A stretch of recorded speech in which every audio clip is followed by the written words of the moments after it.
అప్పట్లో కీలక పాత్ర పోషించి ఆ తర్వాత పక్కకి వెళ్ళిపోయారు కదా. ఒక ఐఏఎస్ అజయ్ కల్లం, మాజీ ఐఏఎస్ అజయ్ కల్లం పేరు అనుకుంటా ఇది, లేకపోతే ఇంకెవరి పేరన్నా వాడుతున్నారేం తెలియదు. అజయ్ కల్లం యాక్చువల్ గా తను పవర్ లో ఉన్నప్పుడు ఆయనకేమీ వరగలేదు.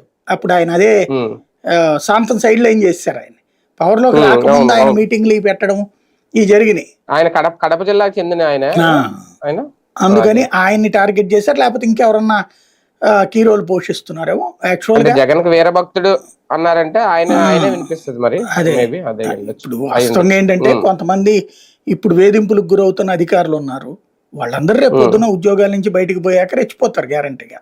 మొత్తం ఇక మీకు ఒక్క ఏడాది తర్వాత ఇప్పుడు ఒకటే ఏంటంటే, రోజు కొడుతుంటే పిల్లైనా పుల్లాగా ఎదురు తిరుగుతుంది.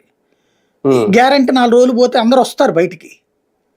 వచ్చినప్పుడు వాళ్ళని గురించిన విశ్వసనీయతని దెబ్బతీయటం.